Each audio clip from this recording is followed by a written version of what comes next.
McShin Foundation is Virginia's leading peer-to-peer recovery organization. If you or a loved one is struggling with addiction, let us get you connected. We can help you build a solid foundation through recovery. Here at the McShin Foundation, we are committed to healing families and saving lives.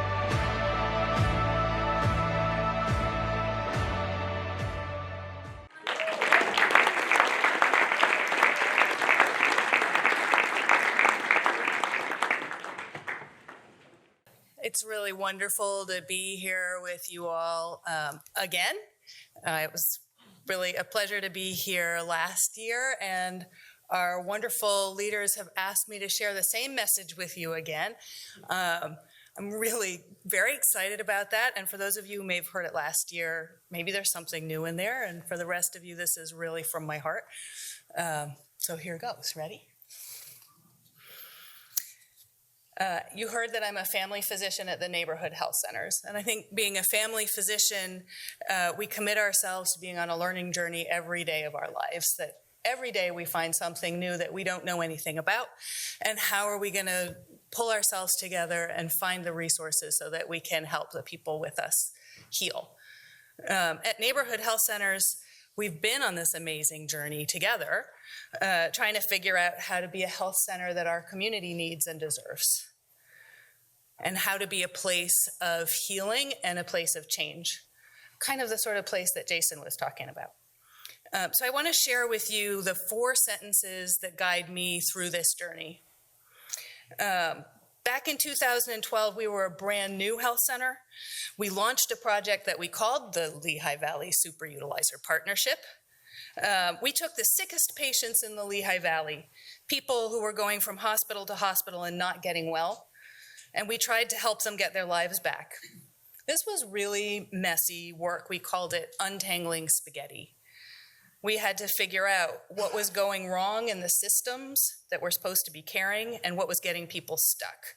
And we learned a lot about power. We learned about stigma. We learned about exclusion. And we also learned about resilience, healing, and partnership. So the 4 sentences that I want to share with you tonight became our philosophy of healthcare. We repeated them to each other to keep us moving forward. And I want to share them with you because they have power. So here they are.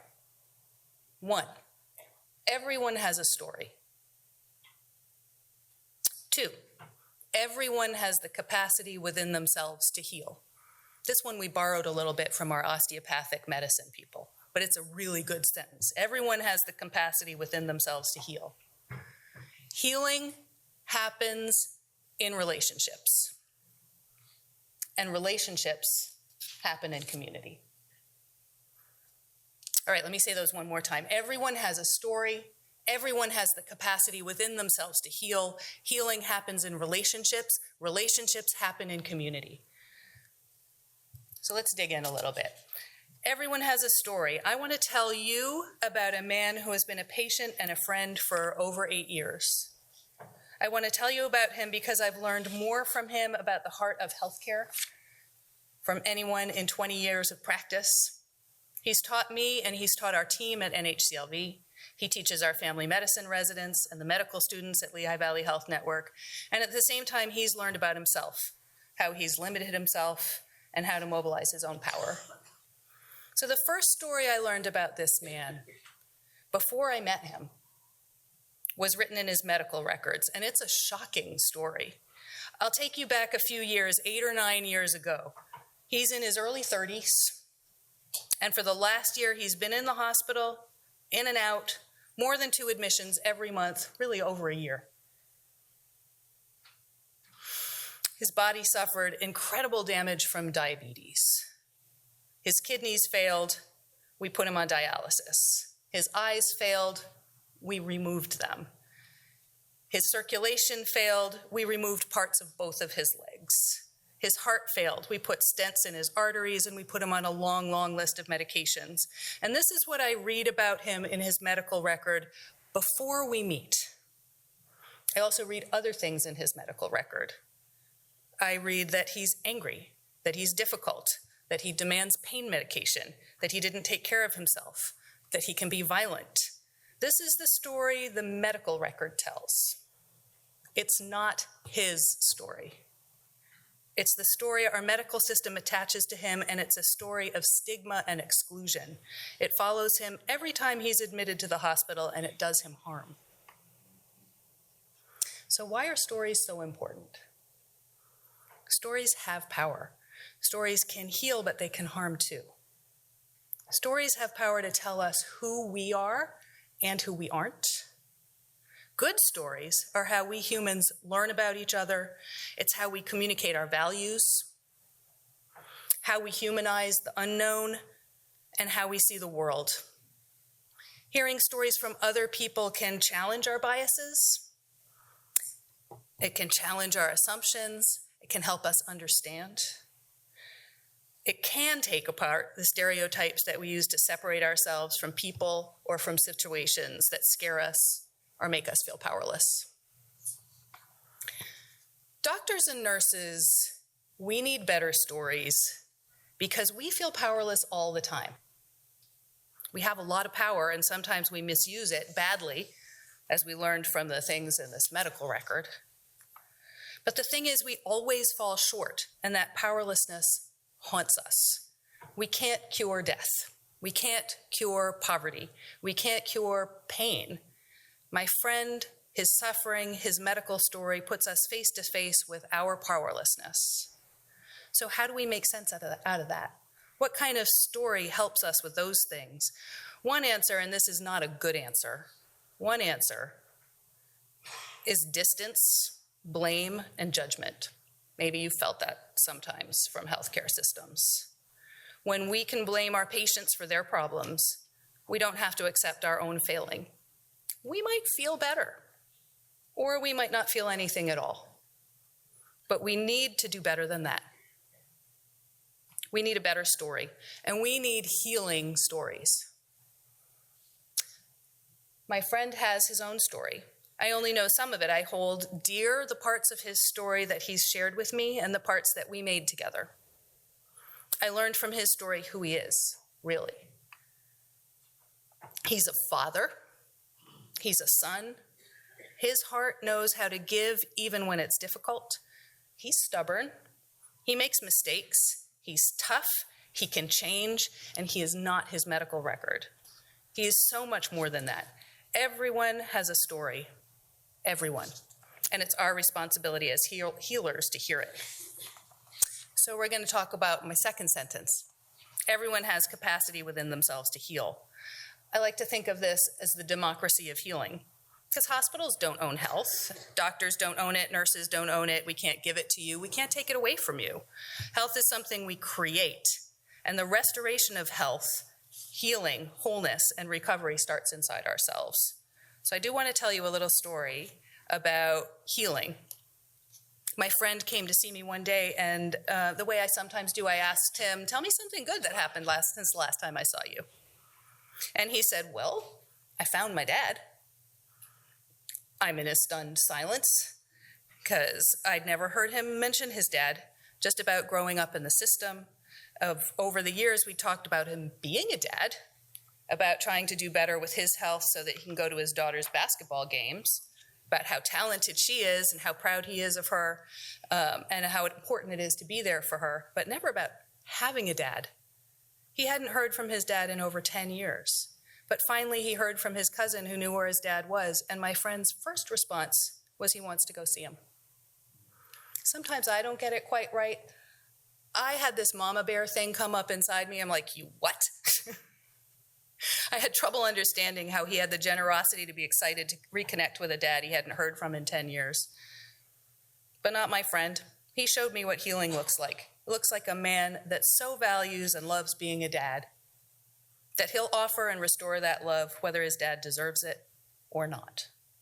It looks like the ability to put down hurt and resentment to heal old wounds. He chose to be open and vulnerable rather than count the ways his dad might have let him down in the past or still might let him down. He found his dad that day and he had joy in it. Generosity, vulnerability, joy, and love, and preparation, but mostly generosity, vulnerability, joy, and love. These build resilience. When you get knocked down, you can still bounce back up. The power of healing And the power of recovery is the power to find meaning and joy in life every day, even when something hurt yesterday and maybe still hurts today. Everyone has the capacity within themselves to heal. So healing happens in relationships. And we talk about healing relationships at NHCLV. My friend joined our advisory group, and that group told us that healing relationships are about safety, about trust, and about honesty and caring. For NHCLV to be the health center our community needs and deserves, we have to be able to build healing relationships with everyone who walks through the door, anyone who asks us for that kind of help. We call that radical welcome. We have to set aside our biases and our assumptions and actually welcome with our hearts everyone.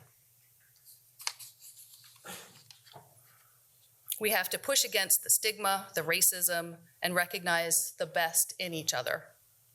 It isn't always easy, but it is fundamentally our professional responsibility. So the Promise Neighborhoods of the Lehigh Valley hosted a series of story healing events, and an amazing woman there talked about her own experience as a foster kid and described a moment that changed her whole outlook. That moment maybe where she said, yeah, I do want to be free. And it was when a caseworker looked at her and said, I see you. I see you. And then she said, a little space opened up for her for healing. Dr. Batts, who's one of our colleagues at the Promise Neighborhoods and one of our real treasures in Allentown, he tells me that this is a Zulu greeting. It goes, I see you. And the response is, I am here. So my friend, when he comes to NHCLV, he finds welcome. He trusts that we see him, we're here for him, and he lets us see ourselves more clearly too. So we can disagree, and we do, and he knows that I'm still going to show up for him. So something interesting about healing relationships is that we don't give up on you. We will see you, we will welcome you. We're your health center. I'm your doctor. And that does not mean that when I see you that I'm going to look away from you when something doesn't look healthy. It means that we have the trust to actually be honest with each other about what's going on and to learn from each other. We offer that love and attention that can support healing, and that is radical welcome. I see you right here, right now. Maybe you can see what I see, and healing happens in relationships. Relationships happen in community. So the people that I see and care for at NHCLV, while they do wait an awfully long time to see me, pretty much every time, they spend most of their time someplace else. They spend time with their families, in their own homes, in those communities. Our lives and the meaning that we make out of our lives, they're about the relationships and the stories that we tell. And they almost always happen someplace else. Relationships happen in community, and that reminds me that my job is to support the people that come to see me. My job is to support you to connect and build healing relationships out there in the world, wherever you go. There's another dimension to this too. Relationships happen in community. That means that my work doesn't happen only in a health center, but that I'm part of this community too. And I'm part of a community that has suffered too many overdose deaths, too much violence this last summer. I'm part of a community that has widening gaps between rich and the poor. I'm part of a community that makes me ache with its beauty and its resilience. So how do we take that radical welcome beyond the health center and build the kinds of inclusive and welcoming communities that we can all thrive in? What does it take to do that? This is our healing landscape, and it's ours to create it. It's events like this one, like the Rally in the Valley, the Promise Neighborhoods. These make a difference and create opportunities for recovery and healing in our whole community. So another one of my heroes, Edgar Kahn, and this is almost the end. He's the founder of Time Banking, and he has a rallying cry that he says, no more throwaway people. So let's make the Lehigh Valley a place where everybody has value.